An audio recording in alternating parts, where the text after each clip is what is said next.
the back and wants to watch for picking through the field. You've got Team Summers and Greenheath back in 18th position, High Peak Racing and Uvio Hoffman's Motorsport back in 20th, then Ratters Racing 21st, FNS Morpheus Motorsport 22nd, two-tone blue bonnet and blue and white alongside the former multi-time champions Race Logic with David Denyer at the wheel. Someone has to get the whole shot down towards turn one. What can the likes of Uvio, PLR Racing and the defending champions and championship leaders team Olympian GRD do from the back? We're about to find out. 4 hours of Fun Cup Endurance Racing, round 8 of 2024 is all set to get underway. The red lights come on any second now. When they go out, we're racing in Fun Cup down towards turn one for the first time. And as they charge towards Redgate, let's see who's got themselves in the mix and gets the whole shot. It's side by side between Wave 9 and Race Logic into Redgate for the first time. And it will be Tom Pattleroy who'll turn in into a lead. But already up to third place, Neil Burrows in that Morpheus racing car. The black, yellow and pink machine as they turn out of Redgate through Hollywood and into the Crainer Curves. And also getting up there too is Gareth Williams in the Red River Sport car. That's the white, orange and blue car, number 200 in the shot. But 27 teams tumbling their way through the Crainer Curves.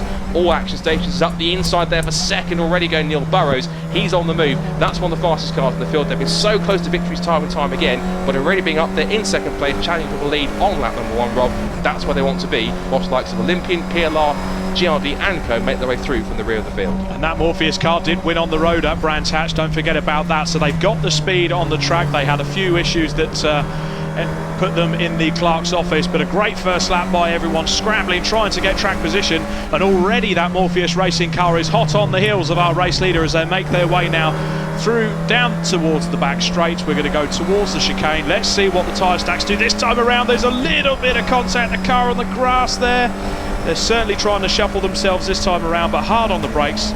Through the first lap of this race, relatively unscathed. Still cast side by side, the signature RV car getting a little bit of a touch and a kiss from the Uvio Hoffman's car as they make their way through the final chicane onto the final lap. So Wave 9 leads, Morpheus Racing second, the GMR Eco car third, Red River Sport fourth, Race Logic fifth, EDF sixth, Morpheus seventh, the TFH Towing Australian car in 8th, PLR Racing 9th, Team FFS round out the top 10. And already a switch to the lead exiting Redgate Corner, because here comes Neil Burrows to put the Morpheus racing car into the lead on lap number 2 of the Fun Cup Endurance race here. It's now side by side between, I think that's the GMR Eco car, I think, up in second place. It is up to second place from where they started. The GMR Eco car was way back in, where was that actually? That was 6th, up to 6th second already, and it's this breakaway lead group. We've seen this before in Fun Cup.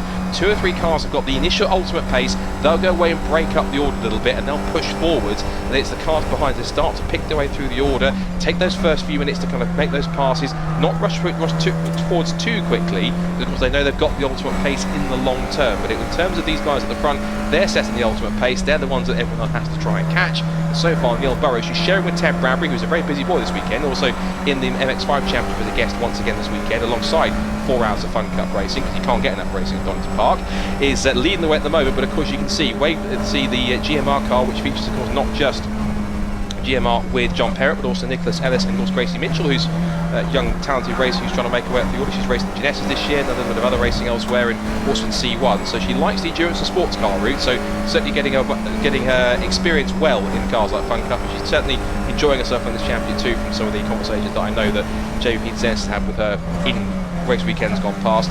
So that car looking pretty well, and I'm also pretty impressed by Wave 9 as well. That car 207, which has been shared by Tom Pattleroy, Graham Pattle and Mark Burton, up there from pole into third place and keeping the pressure on the top 2. Absolutely, but Morpheus Racing holding the lead at the moment from the Eco cars. They make their way through the Old Hairpin, pushing the limits as much as possible. And what you touched on there, Scott, with the starting drivers getting their head down, getting on with the job and pulling away at the front. There's going to be some driver changes that's going to mix up the pace of these cars throughout the grid. But as it stands, we've got Morpheus Racing out front and leading. Let's see if we can get on a check on the Olympian GRD car. We did have them in 20th place last time out. They're 19th according to our leaderboard on the screen there. Greenheath were very, very much up there. They're in 17th place. Seed Data, they're in the mid-teens as well. They were all strong showings at Brands Hatch. The Uvio Hoffman's car, they're in 9th place. PLR Racing 10th. These are all cars that are capable of being up at the front. And a huge shout out for car number 6. We've got Uvio down the inside on a fantastic move there. Is that on the TFH towing car? A little bit of Poms versus Aussies rivalry going on there, as we see the PLR car also out-dragging the Axiometrics car down into Redgate. So, completing another lap here. We've only got 5 minutes of this 4-hour race good to go. We've got Morpheus Racing out front and starting to build a bit of a gap now from the GMR Eco Car and Wave 9 as we look back at the Uvio Hoffman's car as the pack make their way down the Crainer Curves. Car number 246 on the screen there, that's the VapeClub car, the EDF Motorsports run car. They've made some great progress in the last couple of seasons. It's Simon Coles and Vlad Vassiliev, Simon Coles at the wheel. Yep. That car's been getting stronger and stronger over the last couple of seasons. It's up there now as one of the faster cars in the championship when the pace is on there. So they've really made some strides to get out there. Simon Coles starting to properly wring the neck of that 246 car now. And that's also quite pleasing for EDF Motorsports. They've been great supporters of the championship, and run multiple cars in the championship. But of course, to see their efforts start to bear fruit and start to get stronger as they go on is certainly quite a great thing to see. And that's what we want more of in this championship. More teams getting a knack of these fun cars, finding the trick in the setup, finding what they need to be able to be fast and having the right drivers in the mix. And certainly is helping them out as they're on the tail here. They're watching this battle for second place going on because there's a nicely held position there as the John Perrott holds onto the position ahead of the Wave 9 car Tom Pattleroy. But now, of course, Simon Coles gets onto the tail.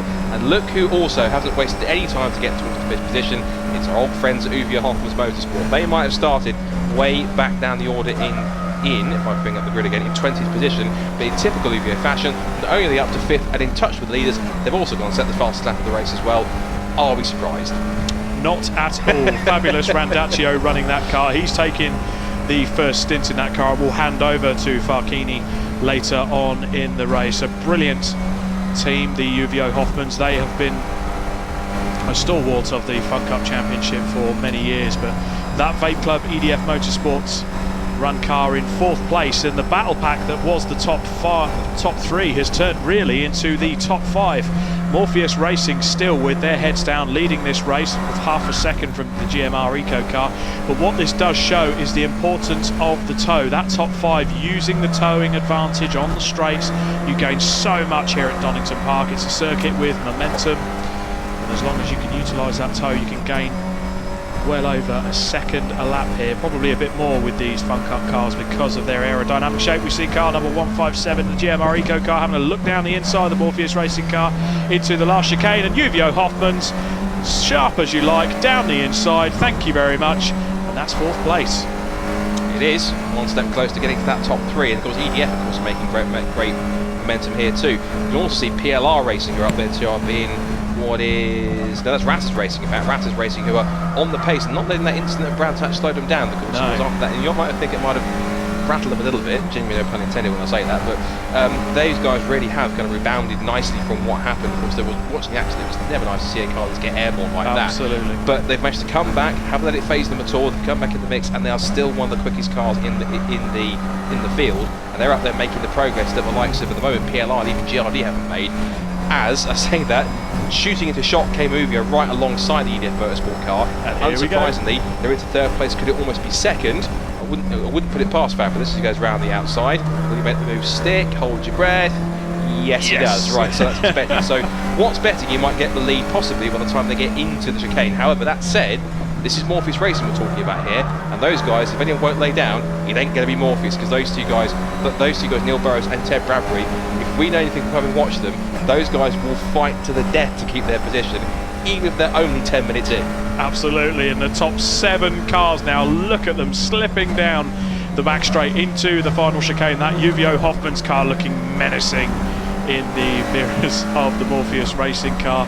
They're looking for the lead. Morpheus, you're quite right, Scott. They will not lay down and take this. They are nose to tail as they go over the start-finish line to start another racing lap. We've got Morpheus in the lead. Uvio Hoffman's down the inside. That's a change for the lead. Uvio Hoffman's, well, I thought Morpheus would have perhaps given them a bit more of a go than that, or are they going to try and come back down the Crainer Curves? I don't have Andy McEwen's spreadsheet. Technically, I can't really claim it as a record because it didn't start at the back of the grid. But that's still impressive to see Uvio come through from what was 20th on the grid to the lead in a 27 car field. essentially in 9 minutes, which is pretty damn impressive for even Uvio standards, I think. And Bamford is certainly living up to his moniker. Yeah, so, there's Weetabix this morning. Oh, he had something, because he's definitely got himself up to the front quickly. Now, interestingly enough, EDF Motorsport have also woken up. The VapeClub car with Simon Coles at the wheel. He's on the tail of Neil Burrows this time. Turn the way out through McLean. This is now our kind of leading collective. Now they start to come to the fore here. As they say, as the phrasing goes, the cream rises to the top, and these guys certainly have been the cream that has done so initially. So Morpheus in the mix with Uvio, EDF, and also Rattus Racing, just in there keeping in touch. Our Race Logic, I always expect Race Logic to be a front runner anyway. They've been a multiple-time champion team in the past. Got Julian Thomas in the mix. Car off. But that's 41's made the rotation. That's Chris Walton going for a spin in the FNS Morpheus Motorsport car. Morpheus has got 3 cars in the field for this one, which is pretty interesting. So that car started back on the random grid draw in 22nd place, just a row behind Uvio. Meanwhile, this is all PLR Racing. That was PLR Ben Pitch getting a touch there from the other Morpheus car. So whilst one car was at the battle for the lead, the other two not quite so much good fortunes there, getting tangled up with PLR Racing. Ben Pitch would have to look through his hands there watching that one, and they're also at the threat now from the Rare Vinyl team, which distinctly to me, unless they've changed team name, looks a lot like the MJ Tech car, because that car's got the GT tyre livery, and I think possibly either they've changed team names or it's a difference in there, because the information on the Rare Vinyl, yeah, it's Rob Croydon and Brian Heary. Brian Heary's on the wheel of that car. He's now charged his way up into, well, near the top 10 by the looks of it. I was looking at Red River Sport behind them. It's Aaron Williams. And then 214, which is in there. And that's seed data with Matt Hogg at the wheel.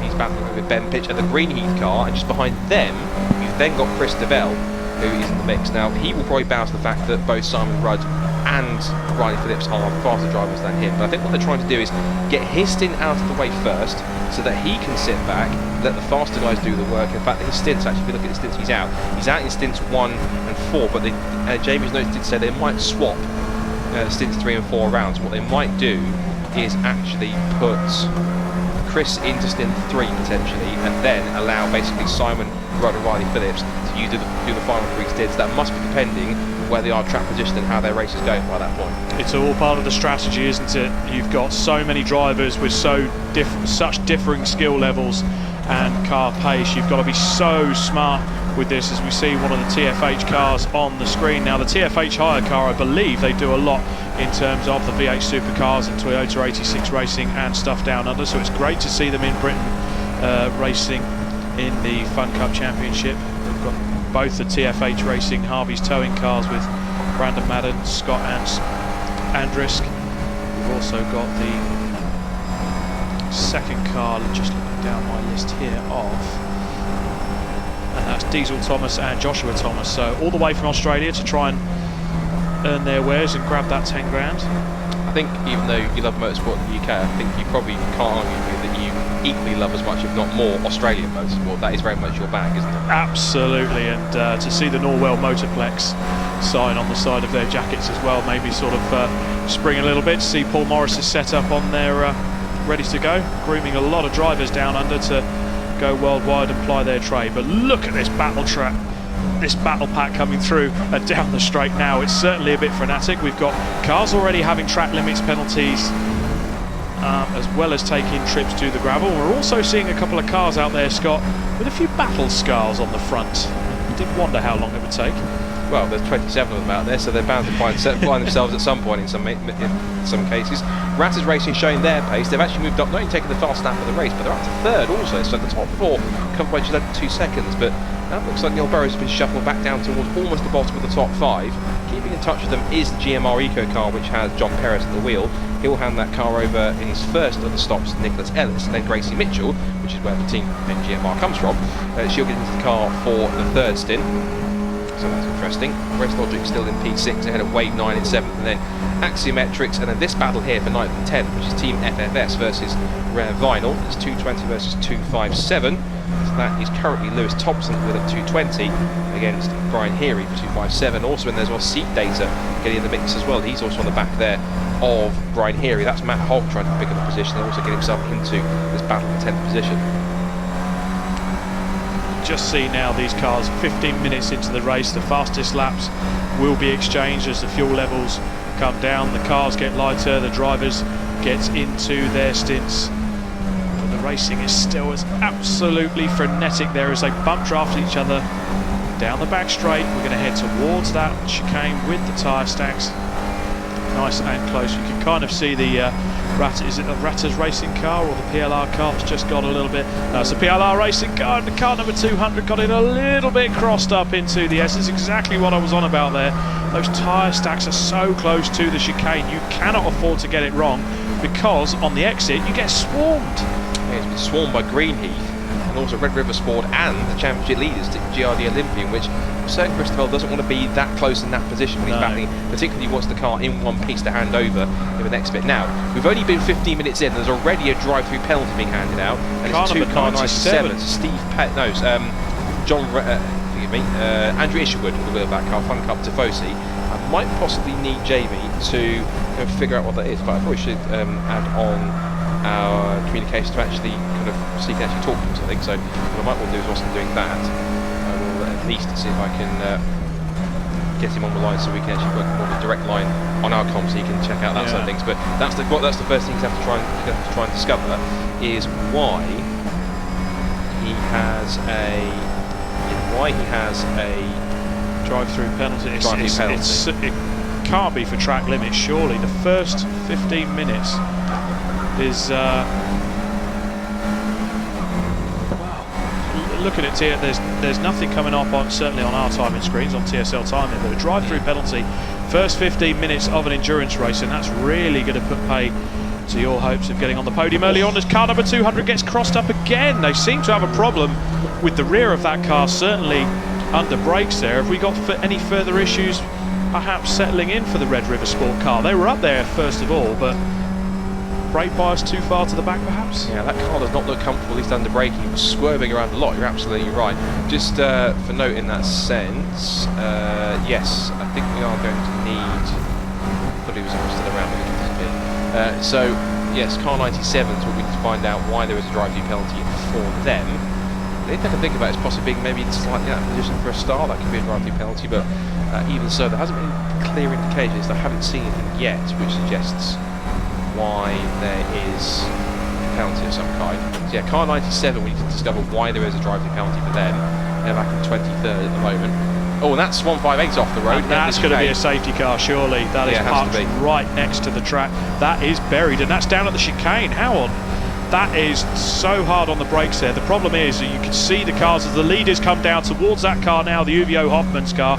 The marshals looking on. They're going to be responsible for recovering that car. But half the problem is, Scott, as you go over that crest of the hill and get hard on the brakes, the back end goes so loose. Yeah, that's going to be pretty tricky. Of course, that was the Team Summers racing car. Gary Summers at the wheel. I guess the big question on that one is, even though we didn't see it, did he jump or was he pushed? Did he get there by himself or was he assisted off the road? Either way, I think you are right. We are potentially could be looking at a safety car here. First appearance of the day for the RoverLeague.com Jaguar safety car. You see here, duel on for second place. Now, can they get this in before the safety car? I'm certain possibly will. There's now Morpheus Racing goes back to second place and cuts right in front. That's a brave area to try and make the move happen down on Crainer Curves when the car is fully loaded up, Scott. Fantastic. I told you these Morpheus guys don't give up. They are absolutely relentless when it comes to pushing on. And so I imagine that with that kind of move, that David Ratcliffe had his heart in his mouth thinking, please don't turn in there, but he did.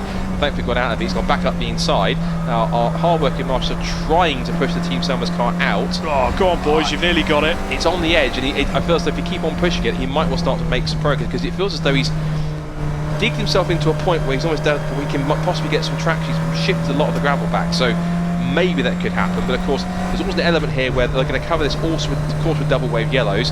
Not just double wave yellows, safety car, because it has been deployed for the first time as we expected.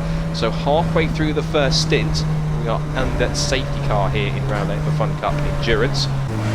PLR Racing rounding out the top 10, but this is going to be a fast and feisty restart, I reckon. Scott, here we go.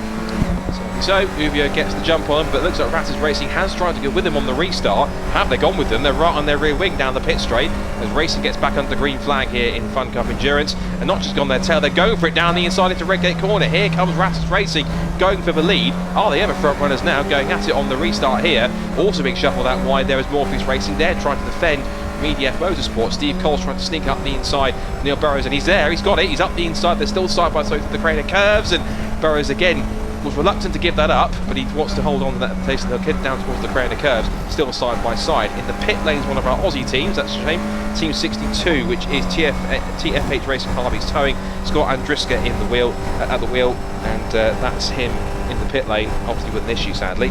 We have PLR car number 146, that came into the pit lane for a nose change during the break in the racing proceedings. We've got a black and white flag for car number 159, so we've got lots of cars already having issues with the track limits. Keep it on the black stuff, guys, otherwise the clerk of the course will be handing out the penalties like handing out sweets. That's a Wave 9 car getting into a bit of a race there. They've dropped down to 8th place now, Scott. I can just show the cars that were really on the pace early on if they can try and hold it as best as they can. So it's just further work still carrying on with the Australian car there. They're having a look at the engine. The engine is running, you can see there by the auxiliary belt turning over, but they've got some sort of issue with the car. The spanners are coming out, they're trying to engineer something. We've got one of the mechanics diving into the back, but here's your pack for the lead. We've got the Uvio Hoffman's car being hotly pursued by Ratters Racing as they go into Redgate, get out of the exit, slightly over the rumble strip. We'll ignore the fact that they touched the green stuff. You're not supposed to do that. But as we go down the Crainer Curves now, Uvio has got Morse code on the back of the bumper bar, and Ratters Racing, and the rear windows flapping away as well. This is great racing for an endurance race. That was such an impressive impression of Morse code. I'm absolutely flabbergasted. I don't know if I should say in the right way, I'm not sure or not. Anyway, back as they continue on. There's some damage on the left sill as well, the car 62 as well. The left hand side of the car, they're just on the sill by underneath the door. A couple of chunks taken out of that, of the bodywork there. So someone's had a go at it and not quite succeeded, but they carried on and back into the race. So Scott Andriska will carry on. Again, when he comes in for a proper pit stop, he will hand over to Brandon Madden in the end. So leaders then out of Copper's Corner. Possible change for 4th on now because Morpheus Racing, not only has Neil Burrows dropped back behind EDF, but also he's now lost out to Axiometric and possibly even GMR Eco. That will be John Perrott going past as they turn in, and another stop-go penalty for car 97. So that's a second pit stop-go penalty I think they've had. I'm hoping that's either just a reminder, if not, that will be their second one. So they've already had any far down the order anyway. They're outside the top 20 because you can't see them. In terms of that, yeah, they are there in 23rd now. So what was looking at possibly a promising race starting quite high up on the random grid draw is now looking like it's all starting to fall apart after just half an hour. All slightly starting to fall apart there, but a big shout out to the VapeClub car. They've got the fastest lap of this race. They're still in 3rd place.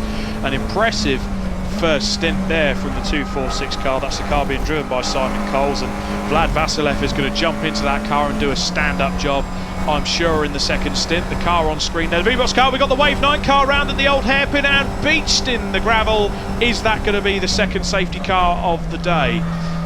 It's Tom Pattleroy that was the wheel of it. He's gone around at the Old Hairpin, as you say. He's desperately on the edge of the run-off kind of AstroTurf on the exit, which means that he possibly, if he's careful reversing it, he might be able to get out because the rear wheels are closer to the tarmac than the front wheels, so he could get away with it. But if he does go too hard and beach himself, that will almost certainly be safety car number 2. But we'll wait and see how it ends up playing out. Uvio continues to lead. That car's still not moving, and unfortunately, that is in such a precarious position on the exit of the Old Hairpin.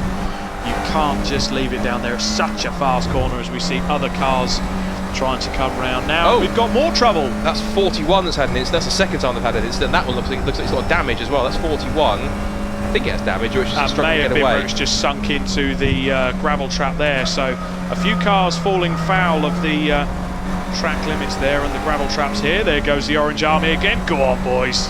Get that car out of the gravel. Absolute heroes if they can do that. Fair play to them. I must say, even by their standards, that's pretty brave given where the car is. But yeah, they might just leave it for a second. The leaders now. Come on, guys, slow up. Let's let the Orange Army get on with the job. Yeah, they're standing back, rightly so, just in case. They should be covering that with double wave yellows, and they really have stood back a little bit there. So I think it's getting close to the point where they probably will need a very short one-lap safety car to get this car moved. I would anticipate, but we'll wait and see what Julian Floyd, the clerk of the course, decides what he wants to do.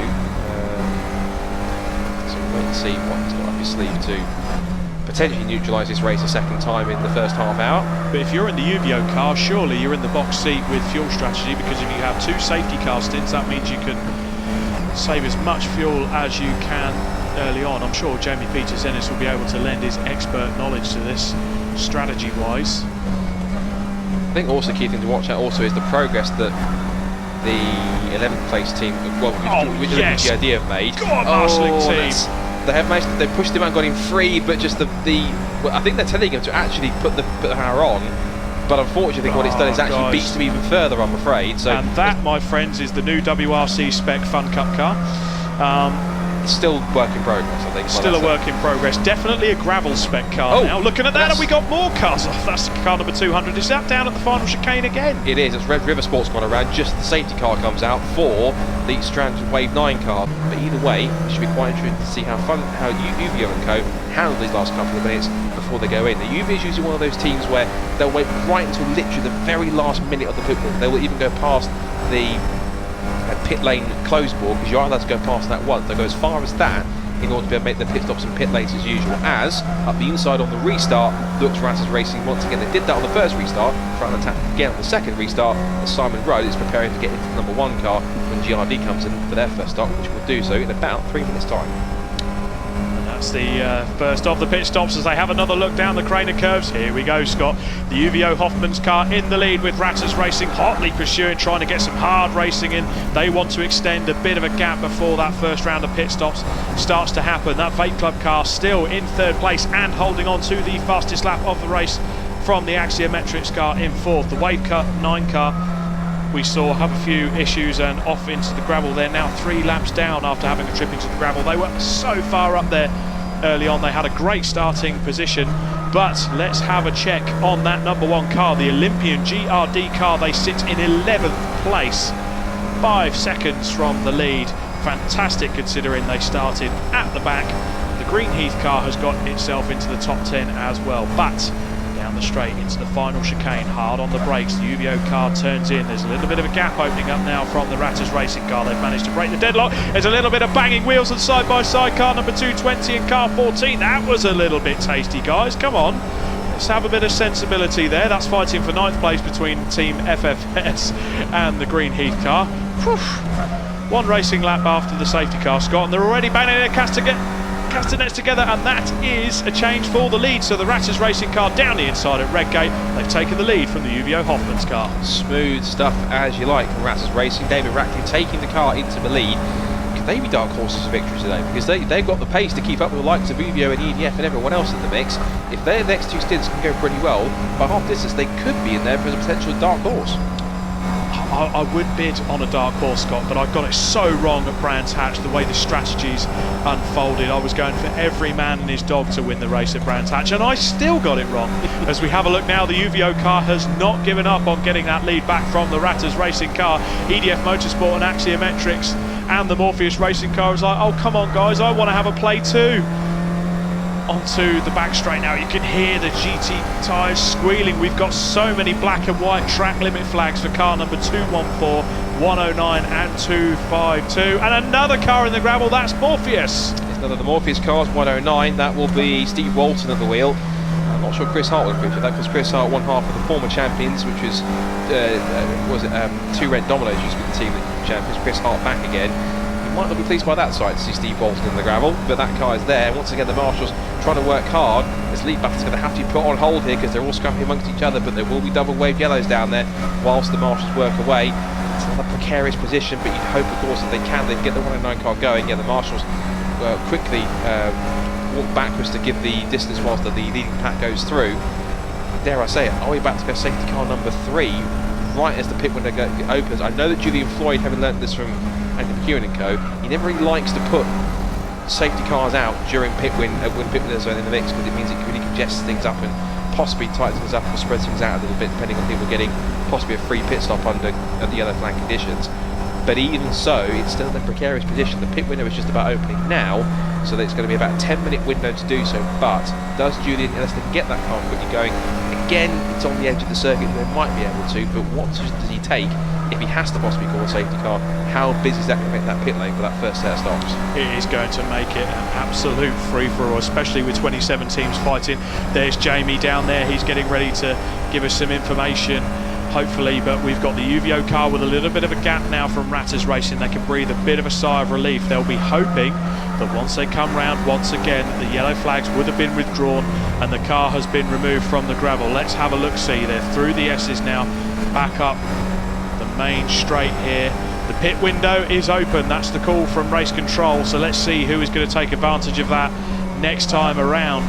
They have to pass the pit window open more than once before they can pit, so as long as they've done that, they're absolutely within the rules. So as we go through Redgate, let's see if there is still a car in the gravel. The car is still there, so no overtaking going on into Redgate. Are they going to have to throw a safety car out to get that car recovered, Scott?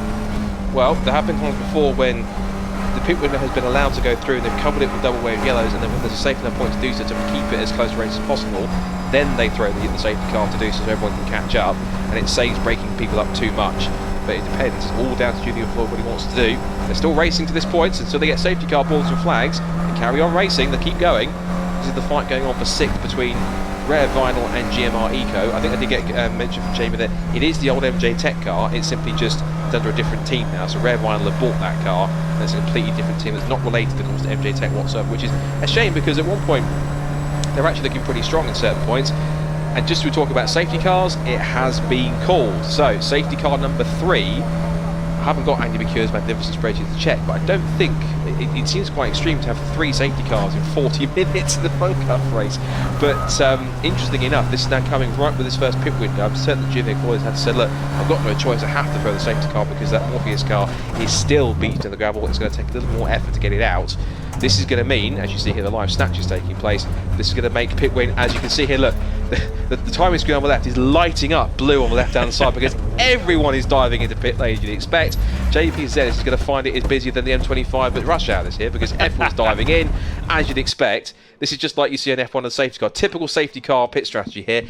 Everyone dives in. Why not? It's a free pit stop. It's going to be like an ant's nest in the pit lane. You won't be able to see any tarmac for cars, cars and people everywhere. As we have a look at the Uvio Hoffman's team, literally the first 22, 23 cars, the whole grid has come in to do a pit stop. The Uvio car is out, so the safety car has got a car to follow it. Well, that's good. I mean, that's good for the safety car guys. We don't want them to be out there all on their own, Scott. You know what I mean? Well, the 2 cars that's following it's one of our Aussie teams. That's the white version of that car. That's the Brandon, Madeline, Scott and Driscoll car, which had the problems earlier on. So that's carried on to try and get some lap back, I think.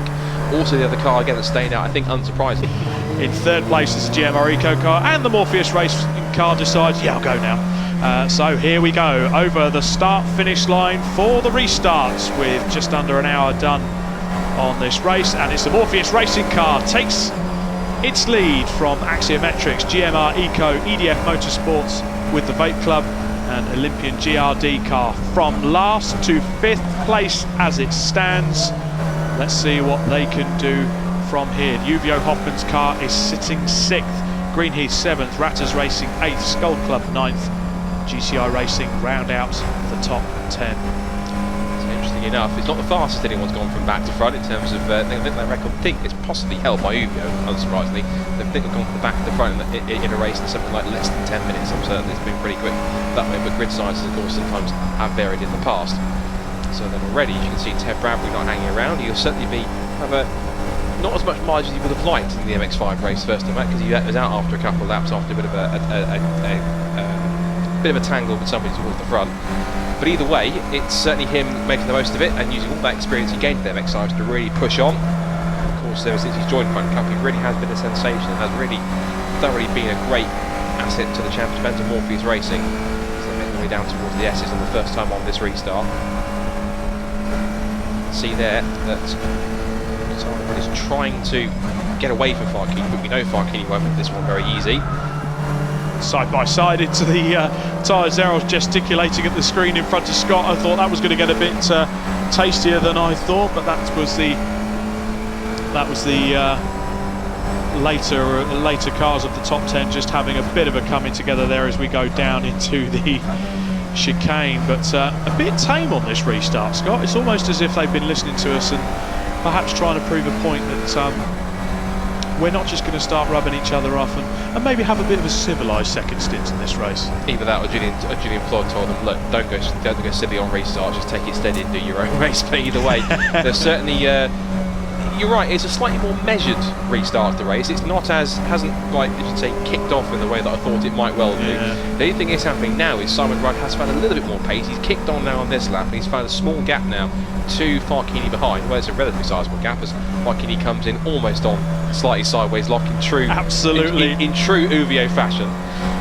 Right now, that's interesting. No. Oh, black and white, number 000, test message. See, that 000 car always get into trouble. See, that's black and white, but see, they shouldn't be messaging whilst they're racing. Exactly. 000 car, absolutely. Of course, it's a leader in that team. And of course, he talked about the fact that, talked about pre-race, the fact that Wellham does use this championship to help his customers develop into endurance racing. Of course, he's sharing that car with his good mate Barnaby Grimes, who he's done a lot of in particularly the brick car circles in terms of Ferrari, I think, in many cases. So he's no stranger to working with him. This is where it gets quite intriguing for him, of course, getting the mix. And again, it's nice to see him test his skills in a Fun Cup car against some of the more established teams out there. And he's becoming a bit more established because he's becoming a lot more a regular racer. But interesting to see how that plays out. Now, well, speaking of playing out, this is exactly, could be playing out how Simon Rudd and actually Olympian wish this to go, because looking down the outside to try and make the move. Oh, that was Ted Bradbury trying to elbow Axiometrics aside. And Axiometrics briefly got into the lead. The Morpheus took it back again, courtesy of Ted Bradbury. Now he's left the door open for number 1 car, Simon Rudd. Up the inside into Coppice. Not quite. But Rudd will try and come back in for a second go here if he can. Down the back straight towards the S's once more. And GMR Eco car, which is 157, that is Nicholas Ellis at the wheel, keeping in touching distance with the top 3, not too far away, maybe just sitting back and watching these 3 go at it as Ted Bradbury again goes into the first part of the chicane, completely steering the opposite way, because he knows how to handle these cars and hook it round the corner. It's almost like he's turning the car in and just letting the back end sort itself out, but the Axiometrics car really covering from the Olympian car. UK pilot, of course, of seasons old, but Morpheus absolutely glued to the back bumper, and that was a one long 8-wheeled Fun Cup car. The Morpheus racing car with Ted Bradbury at the wheel. There's a little bit of a creep onto the track limits there. The Olympian team will be keeping an eye on that, as I'm sure the Clarks will as well, going through the Old Hairpin. But I'm pretty sure some of these Fun Cup cars won't have set the record that C1 boss Robin Welsh did in a Club Sport Trophy race earlier in the year. 16 track limits penalties separately. He got the mother load of track limits, he really did. 16, that's phenomenal. Hi Robin, by the way, if you haven't been watching. I had to work that in. He won't thank you for that, but I suspect you don't care. So. Oh, he will not. He will not, bless him. I'm sure I'll get you back next weekend at Silverstone. Anyway, that's for next weekend. This is this weekend at Fun Cup, and as we head into the Coppice corner now, with, as you say, just about an hour and 7 minutes done in this race. Still the advantage for Olympian at this point in time, with Morpheus in second place. GMR Eco third, Axiometrics fourth, and Uvio Hoffman's Motorsport, I said, we're in that sort of battle pack and not really making any progress. They are now back up to 5th position. In fact, actually, if the director of this thing, quite like to have a look, if this calms down eventually, at this 6-way scrap for 5th down to 10th, because looking at the timings, there's 1.2 seconds between them. That's going to be quite a spectacle. I think they're just coming up towards the chicane now in the background. So there goes here goes the top 4 again. Here they go. There we go. He's listening to me. Here we go. Thanks for that. Right, here's the Super 6 battling over this. It's more than that. Look at this. That's half the field. So let's try and work this out. So we've got, well, it's changed around again, but Uvio's in the mix. We've got something's happened at the chicane. I'll get my breath back. So it's FNSM Morpheus Motorsport that were 10th at one point. How they got to 5th, I've no idea. But it's Skull Club Racing, EDF Motorsports, and 2.6, the VapeClub car. You've got GCI Racing, Greenheath, PLR, Uvio Hoppers, Red River Sport, and Ratters Racing. They're all in this group together. This is literally about 5th place down to about 13. So the PLR Racing was putting so much load on that front right tyre, the bodywork was rubbing against the tyre, but Fun Cup Racing really producing the goods as the Uvio car is side by side, and that's the Red River Sport car with Johnny Molam at the wheel as they go back up the hill towards McLean's. They're still side by side, massive battle group. But that Skull Club, the FNSM Motorsports and the Skull Club car appear to have pulled away from this new battle pack here, but proper pack racing at its best, and it just goes to show the toe is working here at Donington Park. Yeah, and what's key though is that Uvio Hoffman's Motorsport can't get themselves out of the toe fast enough to be able to try and break away. They're really mired in the mid pack here, down in, I What's that now? Currently 11th place, which is not Uvio like, particularly for someone like Farkini. He's really stuck in the train here and finding it difficult to move up through the order. This is not Uvio like at all. No, they are serial race winners of the past, serial championship winners of the past. And the old switcheroo as they come down the start-finish straight here. Is that damage on the front of that Skull Club car? I was just looking at the focus of the camera. It looked like the front right hand of that is the splitter swinging about, isn't it? So that's not entirely connected to that car. That's going to be affecting the handling of that car as well. That is going to feel horrible for Jack Constable, but he's still going to look to the outside and maybe get the switch back as we go down through the Old Hairpin. Out through Starkey's up towards Schwantz curve, named after the Australian superbike racer or bike racer Kevin Schwantz. So certainly in the trains they go through. Skull Club 2 Schwantz, what a nice impressive new livery in that car. They've taken out some of the white on that and they've just gone with black and red, which is quite smart to see. Does look rather menacing. And that's the thing as well. Obviously, watch this battle carefully. The teams that put these that have the cars together, the liveries they put on these cars, someone takes some really great care to put some brilliant looking liveries. It is a genuinely colourful grid on this car. A lot of teams do like either red, or black, or blue, or white, granted, but it's the colour combinations and the designs that do it. So lots of effort put in by all the teams, and well done to them, of course. Some take the more simpler approach. Some others like to be more extravagant. Simple in case in point, there's Uvio just with the JPS inspired livery. But even so, it's still a smart, classic-looking livery in the mix. Of course, there's the Signature RV, which have a Golf livery in their car as well, and other more familiar liveries amongst the grid as well on top of that. So nice to see there's some, not just familiar old-school liveries, but some ingenuity in the mix as well. Yes, and I love the Fun Cup livery that's play on a certain former cigarette man. Well, there we go, that's the car on screen there. So it's had an issue in that car, unfortunately. Had a bit of an excursion off over into the gravel. Luckily it didn't get stuck. Back to this battle pack. Down the Crainer Curves now, so VapeClub car still being hotly pursued by the Skull Club car number 221. Still with half the splitter hanging off. It's clearly not affecting the performance of the Jack Constable piloting car at the moment. Back up the other next to Schwartz curve. That's the Axiometrics car out of third place, so that's come to grief now. That's got to be some sort of mechanical drama that's pulled off just off of the Crainer Curves there. So whether the car has come into a bit of strife, I'm not sure if we're able to get replays on the coverage there, but it would be interesting to see what went on there.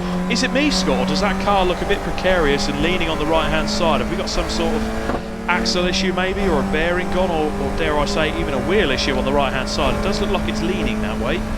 Possibly. The camera's trying its best to lean into it and have a look at it. It could just be perception. It could just be how it's sat with the actual natural kind of natural elevation change of where it's sat. That sense, but it's interesting to see how that's happened. It doesn't look as though it's potentially had any contact with anyone. Oh, and that was that Skull Club car with a. Is it locking up? Had some kind of issue. That's a puncture. Could that be a puncture? Something's happened. I saw something happen with the Skull Club car. I could see the smoke all over the shop, but it was trying to hold itself on the road. So if we have a look at the car now, there was smoke appearing. So if the camera holds, look at the smoke pouring out from the front left-hand side of the car. I think that splitter is either rubbing on the tyre. Oh, he's really in trouble there. Yeah, that's either tyres going down or wasn't.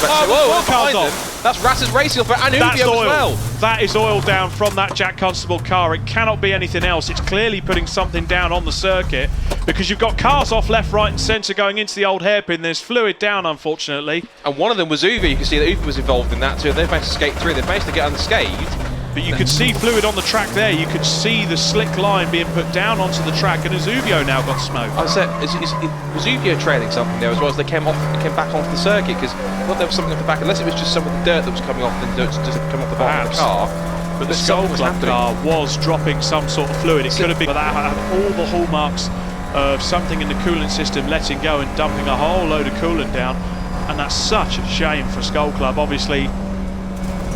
And a safety car out on circuit, so they've obviously got a bit of cleaning up to do on the car. So that then comes into it as well. And with, I'm not sure, do they adopt drop scores on this series?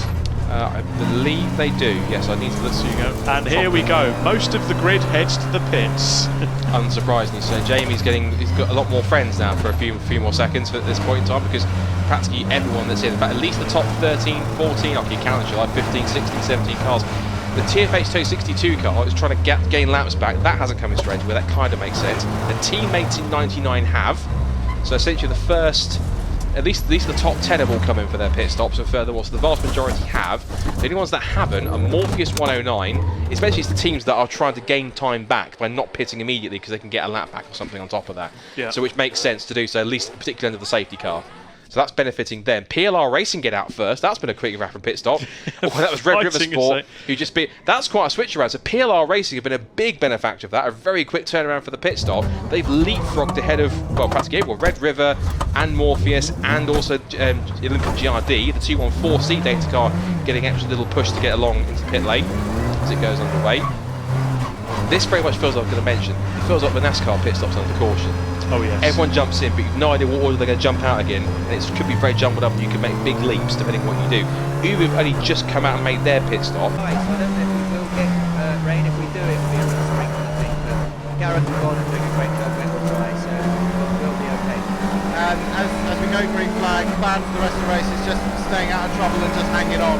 Yeah, keep out of trouble. Obviously, pick every. I just treat every car in the race as a race. Get past him, then move on to the next one. Just work my way through. And Gareth and Bon will do the same.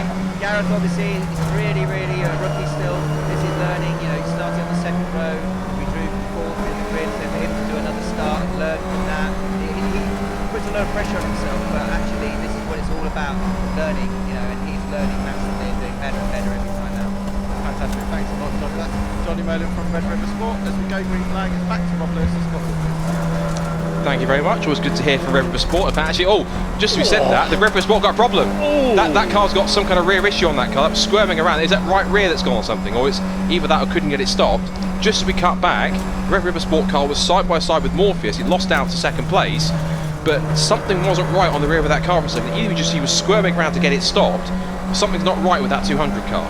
Well, we had the same issue with that car under brakes in the first stint before Johnny Molan got into the car. So whether it's just the way that Johnny's got the car set up, it's a little bit more sensitive under brakes on the back. But you can see it there, the rear is squirming. They're locking the rear brakes. That's the car number 200. So Johnny Molan really is working to get the brake moderated on that car and can get it going well. But if Bonamy Grimes that won that, because he's just spoken to Johnny Molan in the pit lane. Yeah. So what I was saying, Johnny Molan could clearly work with that issue, being the professional racing driver, and now we've got effectively his students in the car that he's looking after, perhaps not coping with the issue as much. Forgive, that was brain fade. I thought for a second you were talking as if Johnny was still in the car. He's a skilled driver, but he's not that skilled. that's some Driver San Francisco stuff, that is. Yes. And if those of you who know that game will know exactly what I mean. Anyway, back to the leaders. It's now PLR versus Morpheus, and Morpheus have now taken the lead now. So Neil Barrow's back at the wheel of the 195. And VapeClub have taken Olympian. They have, interesting, and that, interesting enough, who's stint 3 now. So that's Riley Phillips in his first stint in the car now. It's not fully up to speed yet, but it takes him a couple of laps to do, so get those tyres properly back up to temperature. That could be intriguing. Now, this is a tasty battle here. You've got a few of them here.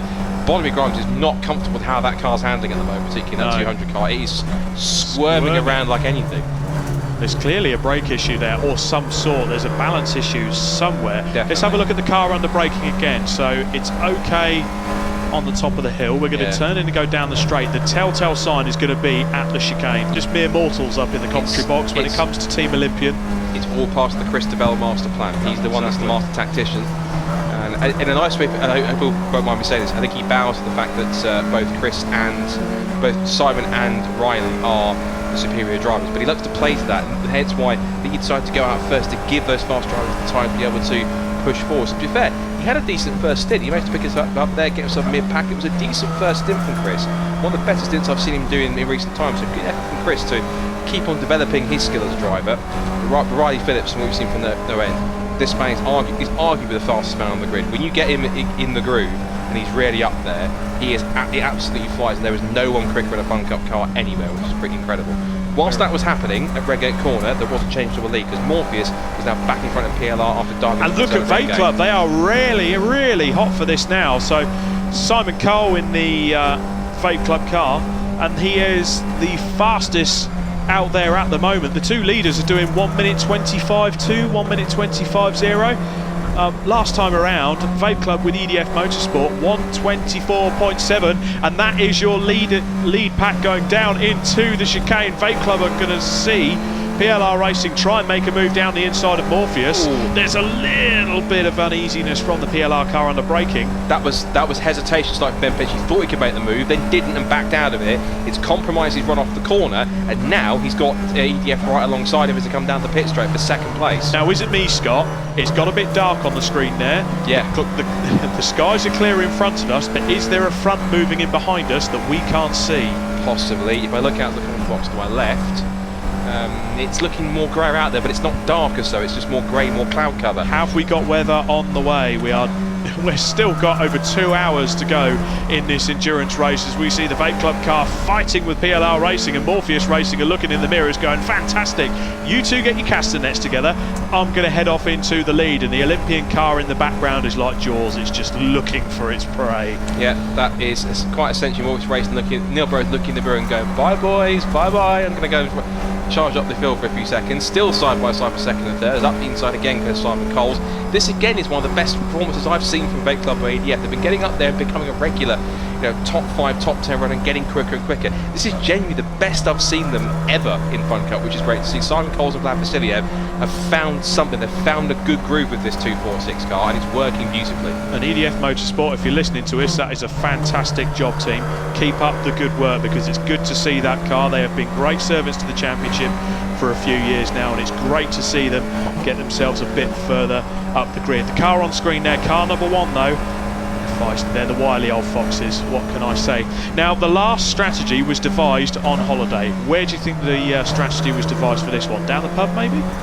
I dare suspect, unless they're going to try and do it more and more extreme, so we're going to devise it in some way even more extreme in places that you wouldn't quite expect them to devise. A bungee jump strategy, is that what you're saying? What, whilst doing? Yes.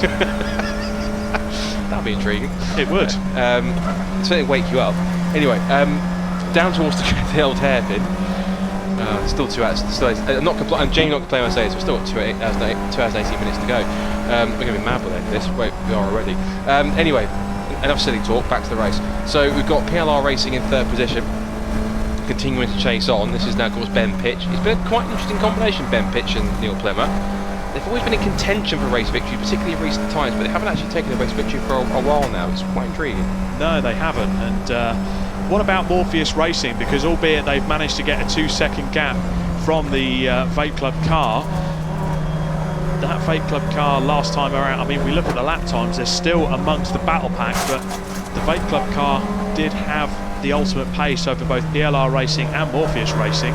Olympian are still sort of lurking there, 3 seconds to the good from the main leaders as well, and Greenheath have got themselves up to 5th place, but they are 9 seconds back from the leader, and we got a car off. That's Team FFS, I think, that's off the road and tracking its way through the gravel. He's getting the hammer down. In terms of the cars around him, his last lap was a 1 minute 25.2, but the cars around him are only lapping either on his pace or slightly slower. For context, the car ahead of him is the 62 TFH Racing, one of the top 2 Aussie teams. There is Uvio, in fact. Their last lap was a 125.270. Team Rattus Racing did a 126.475, and then Rivals of Signature did high 125s as well. So pace-wise, the car that's going with them, ironically, they're actually the Aussies are running at the same pace as Uvio. Again, either they're nursing something or something's not right, but I have to say, I've said it before, this race isn't very Uvio-like. This is not Uvio-type pace that I'd expect to see from them. Well, the first part was very Uvio-like. They were right up at the front as we see more squeezing going on. Team Rattus Racing really in the wars. And that's the 105 Morpheus car right behind, the 109 Morpheus car right behind them, and they're being pushed along by Uvio. So again, that was another case that they just tried to find the apex, couldn't quite get it turned in properly, getting all out of shape and offline, and that just compromised them on the corner exit and lost not 1 but 2 places. So they really have lost more than that. In fact, lost about 3 or 4. 2 spots lost to both Harvey's towing TF8, the Aussies, and also to Uvio as a result of that. So Uvio now, no, they didn't actually. It was both actually the TFH racing cars. They both found themselves on track together, which is interesting. So the 2 Aussie teams are now nose to tail for 12th and 13th place. Yeah, certainly that £10,000 prize is not to be this time around. Is that a car slowing? Is that the Fun Cup car slowing? That's the Fun Cup to Photo Cup, probably just getting out of the way of the back markers because it's far down the order, outside the top 20 in 22nd position. It's 2 laps down. Probably just some smart driving to keep it out of the way. That was Fabulous Randaccia showing the edge of the road to 109, which currently has at the moment Steve Walton at the wheel, so showing him the way. But yeah, I don't know if it's worth maybe having a chat with Farkini or so, because this doesn't seem like a typical Uvio performance. They've either got to be nursing something or just the top 10, so a fantastic effort, but at the moment they are fighting with the rare vinyl car also, trying to get themselves turned in, and that's one of the Australian cars just having a little squeeze on the signature RV car as well. And there's the teammate Australian car being pushed along now with a very similar livery car of Uvio. Of course, it's very similar paint schemes between them. Down the pit straight they go. It's 2x2 hurrah like Noah's Ark into Redgate. It's still, this is Rare Vinyl and the Rivals together battling over 9th and 10th. You enjoyed that? I did. And then we've got Signature RV battling away with, that's the other Australian car, 62, and then you've got that's the first of them, and then the 99 car is battling with Uvio, and then behind them it's 105 and Rattus Racing. So 8 cars battling over positions. That's what, 9th down to 16th between them, and lots of scraps going on. You said Fun Cup Racing was dull. Me, no. Never, because ultimately, I did mention it before, it'd be like an accordion effect, but things would spread out, and there'd be little battles here and there, but this has been quite a pace between all these different teams, and there's a lot of cars staying like this. There's still 18 cars on the lead lap. That's more than half the field, which is actually pretty phenomenal at this stage in the race. Astonishing for an endurance race. We are nearly halfway through now, and we've got cars fighting like this, and this is the back end of the top 10, and these cars are fighting for every single inch of the track, nearly 4 wide, going down the straight over a bit of rubble as well. The TFH car 3 abreast into the chicane. This is going to go really bad if they're not careful. That's the Aussie side by side. 62 wins the whole shot into the S's. 99 backs out of it. That 99's got currently Diesel Thomas at the wheel. He's now battling with Fabulous. Also the other drivers are in the mix here. You've got John Whitehouse in the 49 signature car. The Rattus Racing car has John Ratcliffe at the wheel. The 105 9 car has Steve Walton back at the wheel of that too. And also should mention as well the Rivals car, which has now got Matt Larby currently in the wheel of it too. And then just ahead of them, whoops, that's Summers Racing back off again. They're the ones that got stuck at the S's in the gravel. They brought out the first safety car. And if that's going up the hill towards McLean, thank the Lord that got going again, because that was on the racing line at that point. So thankfully that car was back going again under its own steam. A very strange area to go off though, to have the spin. And just in front of that massive battle pack that's coming through now, battling for 9th place backwards. I should also mention as well, the 257 Rare Vinyl car now currently has Brian Heary back at the wheel of it. 962, which is the white TFH racing Aussie car. That car now has currently Scott Andriske at the wheel. And then the other battle pack is in there too, with some other fighting going on down the order. One team that has, I've always noticed, and they do this quite regularly in Fun Cup, that are very steadily and very quietly moved up the order, is GCI Racing, because they started on the random grid draw quite far back. They were 26th on the grid on the random grid draw. Through a couple of those pit stops, back down the grid for another spot, in fact, actually. We've got some information here from Jamie Peters Ennis, so... and it's as I suspected, and Jamie did list this on our team sheets, and they suspected it might happen. So Chris DeVell and Simon Ruck have swapped round their stints. So in actual fact, this apparently now is... so this is Tristan and Riley Phillips. That means that's stints 3 and 4. Right, so this is now Chris DeVell in the car for stint 3. So the strategy is now, he's put Riley in, Simon and Riley in for the final 3 stints, and the 2 faster drivers are going to be in for the second half of the race, because they know they want to try and get themselves up the order in form. They're only 2 seconds off the lead, but they don't want to just take this lead, they want to guarantee it and they want to dominate. And they've got the fastest lap of this race. Talking about the battle pack, look at this. We have got the leaders of the race, Morpheus, and down the inside into... 1.5 plus change whenever inside to pit. GRD, of course, do have that fast lap of the race as well. That should earn them, if they keep it, an extra point. So if they do win, it'll be 71 points, the maximum you can score. It's pretty close between that top 4 in the mix, but there it is. 4 here. Simon Coles still trying to hold back the tide here as Burrows continues to put the pressure on in car 195. Christabel keeping in that mix in third position, along with Ben Pitch in fourth. Stint straight in there, look. Out one side, in another. Get Neil Plymouth strapped in, and Captain will be on his way very shortly. That looks like a really nice slick pit stop. That's good stuff from PLR. Fantastic work from PLR Racing. And they have got ahead of EDF. Yes, they've just about beaten them. It's a really slick pit work from PLR Racing. Oh, the director in the ear is thinking they're not sure his door's closed. We think possibly. Let's have a look. I think it is now. So he was having a bit of trouble trying to close it in his urges to get away, but it looks like that the door is now closed. But at least it seems like it. EDF have gone through and come out second.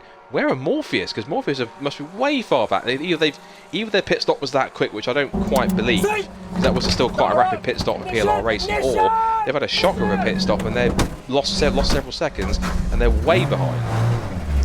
Can't see them anywhere on the screen, which is quite worrying. So have they? There they are. There they are. They're way behind. What? I'm not sure what happened there with that pit stop. Must have taken on fuel. Yes, I've just realised that as you started talking, is they might well have taken fuel. I think you're absolutely right. But does that mean that they have potentially fueled towards the latter end of the race? So they've got a big middle stint coming up. It's Rocket Riley coming out now. Yeah, as you said. Rapid Riley. Rapid Riley. Rapid Riley Phillips is on his way and trying to keep extending that gap. This is probably the key thing to watch out for. This is the battle for second and third. Now, actually, metrics. Now they've got that car fixed, because that car had an issue, didn't it, with it? Yeah. Before it pull up the Crainer Curves. Oh, that's Another Olympian! car. That's Team Olympian in the gravel at Redgate Corner. No! There. The race leaders and championship leaders are off the road. That's an uncharacteristic mistake for Riley Phillips. Of course, the question is, did he jump or was he pushed? But he was 27 seconds out in front. And he is buried. It's not as if they've just trickled onto the side. He is absolutely buried in the gravel trap, so far offline there. Has he outbraked himself that much, or has there been a fault with the car? And I think, Scott, we better go and hide now, because we have properly put the commentators' kibosh on Team Olympian. So, wow, an hour and a half left of this race, and Team Olympian leading this race by a clear 27 seconds it got to with EDF Motorsport. Yellow flags, and we've got a safety car out on track as is. So EDF Motorsports follow the safety car into a point. They're on the gas. We're going green this time around, and we are away and racing once again. Green flag as EDF Motorsports lead the pack through, with PLR Racing hot on the heels of Morpheus Racing are there to play too, and Greenheath on the outside in the very luminescent car in these dark conditions here. As we get underway, PLR Racing down the inside into Redgate. Looks like they've got the line as they go down through Hollywood and then into the Crainer Curves. So PLR Racing are looking to take the lead this time around. EDF Motorsports holding them off. Vlad Vasilev doing a great job of trying to hold them off. And Morpheus Racing a part of that too. Down the inside takes EDF Motorsport car right behind. I'll tell you what. Signed off like a video game. He went back through past Morpheus and past PLR, then they were standing still through the Crainer Curves, and he's into the lead. Now what's interesting, it's kind of roles reversed here, because remember back at Brands Hatch, Signature RV were the odd one out. They were laps down, but they battled with the leaders in the end. Look who's up in second place, back several laps down, but battling with the leaders, Uvio Hoffman's Motorsport. Who are leading? Signature RV. It's role reversal here compared to Brands Hatch as they come back down towards the S's once again. Now we've got Greenheath down the outside of PLR Racing, who are twitching around under braking over the curb, over the sleeping policeman and the exit of the sausage curb, whatever you want to call them. Exit out of the chicane, they're all over each other. Now as they come back towards Redgate once again, there is the Race Logic car up into 8th again, impressively climbing up. And GCI Racing also, where have they come from? They just slowly but steadily started back at, what was it, 20th place? They're up to 4th. Yeah, exactly. This latest safety car, Olympium, into the pit. So the car recovered from the pit lane. They've decided to make a pit stop early, or get some fuel into the car. Is the pit lane window open? They're looking to do a driver's stop there by the look of it. I think it has just opened. Yeah, I think it has. So Olympian looking to try and make hay while the sun shines. There's more. The Signature RV car now being blocked by the Uvio car. Morpheus round the outside, going up towards Schrott's curve now, left-handed. Signature RV car down the inside. Morpheus just gets the track position. Track position matters in this case. Morpheus Racing take the lead. Uvio Hoffman's really making a claim for this lead group. Is that payback for Brands Hatch, I wonder? Who knows? What they have there has got one of their 4 laps back, so they're certainly back on there in the mix. They clatter over the curb at Coppice Corner, but as you see, they will ask drivers to put on their rain lights. Don't worry guys, you'll get to switch them on soon enough, I think. judging by the state of the clouds that are now coming over us and the thunder and lightning that's joined it as well. Look at the state of that background. That is a horrid sky in the background at the moment as PLR Racing and GCI Racing get a little bit fruity together, and that's PLR up to third onto the podium now. Scott, this race is really opening up. It certainly is, and it's one of those anticipations. It's like, we know the rain is going to come, but when does it land? When does it arrive? We've heard reports of it being around Star Kings and around the pit lane section, but it hasn't actually properly hit yet. We'll know when it does, because we'll see it. More thunder and lightning outside. You can just see flashes. This is going to get very, very interesting very quickly, I think, when it starts to run. You can hear, I'm not sure you can hear it on the cameras, but on our commentary box, we can hear the thunder. We can hear it rumbling. Yeah, and it's not just the pit limiters of the cars coming past, so... No, that is definitely elemental, shall we say. That's definitely the elements outside. This really is taking me back to the, like I talked about earlier on, the fun cut, the C1 racing a couple of years ago, but it was that wet out there. I was going to say, I am getting a bit of deja vu there, Scott. It is. And that was about September time as well, if I'm right. Must be where it's possibly raining a little bit heavier down there, and EDF also getting caught out as well. Whilst we sit here on the drive, poor Jamie Peters-Ellis, who you have to feel for, is doing a grand job. He's out there in the wet as it starts to come down with an interview for us. So quickly, Jamie, who have you got? Well, actually, Scott, I've gone into the PLR garage to speak to Neil Plymouth because I think we were worried about Shane's camera down here. Captain, that is another cracking stint, but it's about to get very entertaining out there. Oh yeah, it's on its way. Hopefully it won't be over until the checkered flag drops on that last lap of the 3-hour race. And what can you do from here for the rest of the race? I don't know, let's just wait and see what happens. We need to see what happens when this rain comes down. You know, I'm looking at the cars that are around us, but you know, everybody that's out there is used to driving in the rain. I think everybody's done Spa. We've all been through the night at Spa in the rain. I don't know. As you say, not bad for a plumber. Not bad for a plumber. Thanks, mate. That's Neil Plymouth from PLR Racing. As the rain now pours down here on the paddock side of the pit lane, as I hand back to Rob Lewis and Scott Lucas. Yeah, thanks on that one, Jamie. Just seeing on some of the pictures there, you saw that as Rob said, the road surface, I can't even speak, the road surface is starting to get a little more There we slippery. go, that's really heavy now. That is really, really heavy. You can see the rain bouncing off of the roadway, so the grip is going to disappear very quickly. Car number 97, that's been in the wars today. That's now off at the Old Hairpin. Now, he might get away with that. Oh, go on, get it out, get it out, get it out, get it out. Oh, what an effort. Play. Fantastic. Because it's such a heavy, intense burst of rain in such a short amount of time. You're going to have rivers coming across the circuit, you're going to have standing water. So that's the one thing the drivers and teams, I'm sure the teams are going to be getting on the radio to their drivers to telling them to watch out for sudden floods, standing water, because it is getting so wet now. So it's getting a bit damp out there right now.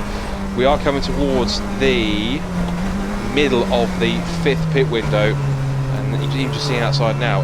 Didn't think the rain could get any heavier, it just did. You can see how quickly the track surface has changed. More flashes of lightning out there. And there are still cars with no lights on, so I'm pretty sure race control are going to be asking for rain lights to be switched on if they haven't already. Now, here's an interesting point. Okay. We've just gone past 75% race distance. We have, yeah. If they have to red flag this, they may even choose to call it if the weather conditions don't improve. Especially with all the standing water, yes. Exactly. So we'll have to wait and see, but the rain really is coming down now. Morpheus continues to lead. Of course, if they red flag it, they have to put it back to the previous lap. So which means that Morpheus continues to lead. That is so bad. I didn't want it to rain that much, Scott. Well, it certainly is becoming quite a test for the drivers out there at the moment. Morpheus is continuing on. They've got Uvio for company, so they're holding on nicely, and that's the fueled up racing car that's gone for a rotation at the final chicane. We've got other cars, so that looks like it's the VapeClub car that is just coming into. Yeah. Well avoided there. They've done okay. There's the yellow flags and lights down the back straight. There goes Olympian. And the rain is that heavy now. We have already got rivers flowing down the pit lane.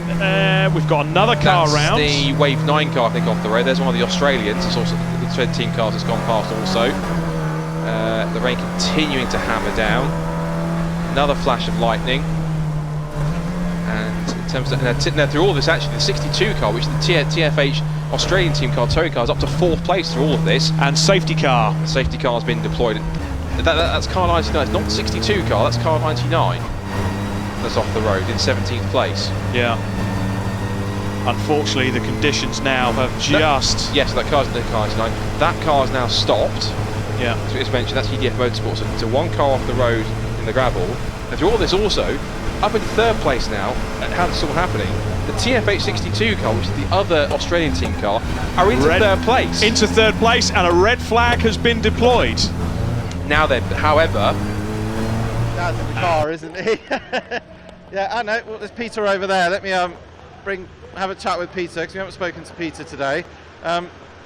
Is this revenge for being called old and senile? Oh, the poor lad. He's great in these conditions. We're looking at his lap times. That's really good. And I guess that's his karting training really coming to the fore. So he was quick out there, confident. So actually, he'll still be loving it. So relaxed. And we've got a feel for the marshals, haven't we? Oh, haven't we just? Poor lads. Just absolutely horrendous, isn't it? But they do it in all weathers, don't they? It's fantastic. The support they give us is just awesome. We spoke to David earlier. The boys and girls back at the workshop, they've been putting some hours in. And as we said, obviously get well to Luke, because we know he's not well, is he? He's watching at home. The car looks immaculate, and also a different colour stripe. Yeah, we decided to go. Well, we've had so much of the body changed and replaced. We thought we'll go for a slightly different colour, because when we bought the car, it had those blue wheels and a blue stripe. The previous owners had some association with Ferrari, I think. I'm not quite sure. But we damaged some blue wheels. They got scrapped, and we thought actually we'd not got any association with the blue. The boys said, why don't we do this? Sounds great. So we did that. I have to say the Team Leo's boys have been sensational. They've been so busy with the historics, with Michael Birch and what have you, big problems with his Lotus, but they still did our car, got it stripped, fully sorted, fully rebuilt. I mean, fantastic effort. So big hugs to Luke. Yeah. Sorry that he's not well this weekend. Let's hope he recovers soon.